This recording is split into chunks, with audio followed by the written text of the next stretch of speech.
Sugar is playing hide and seek with you. You'd think it would be pretty easy for you to win, considering all the sugar in sodas, ice cream, candy, and big white bags labeled sugar. People get about half of their added sugars from those drinks and treats, so it might seem like sugar is hiding in plain sight. But like someone in the witness protection program, the other half is hidden in places you'd least suspect. Check the ingredients on ketchup, bologna, spaghetti sauce, soy milk, sports drinks, fish sticks, and peanut butter. You'll find sugar hiding in most of those products. In fact, you'll find added sugars in 3/4 of the more than 600,000 items available in grocery stores.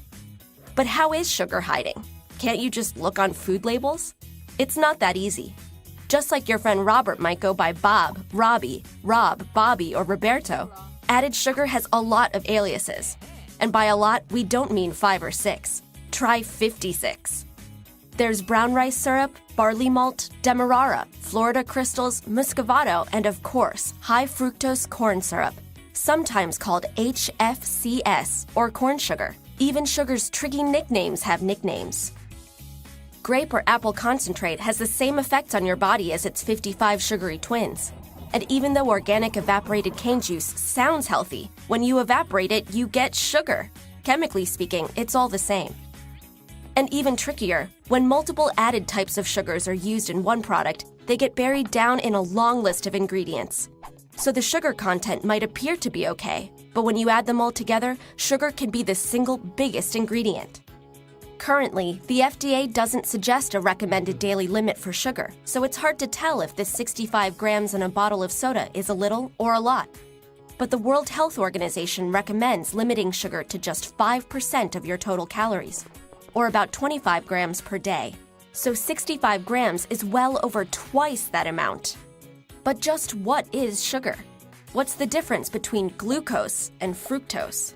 Well, both are carbohydrates with the same chemical composition of carbon, hydrogen, and oxygen. But they have very different structures and behave quite differently in our bodies. Glucose is the best source of energy for nearly all organisms on Earth. It can be metabolized by all organs in the body. Fructose, on the other hand, is metabolized primarily in the liver. And when your liver gets overloaded with sweet fructose, the excess is metabolized to fat. Fresh fruits actually contain fructose, but it's naturally occurring and doesn't cause an overload because the fiber in fruit slows its absorption. This gives your liver the time it needs to do its job. It's sugar that makes cookies chewy and candy crunchy. It even turns bread crust a beautiful golden brown.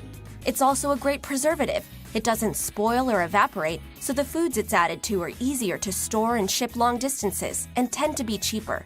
That's why sugar is hiding everywhere. Actually, it might be easier to list the foods that added sugar isn't hiding in. Things like vegetables, eggs, meats, fish, fruit, raw nuts, even your kitchen sink. Simply choosing water over soda, juices, and sports drinks is a great way to avoid hidden added sugar. At the very least, try to pay attention to food labels so you can keep your sugar intake at a healthy level. Because in this game of hide and seek, every time you don't find added sugar, you win.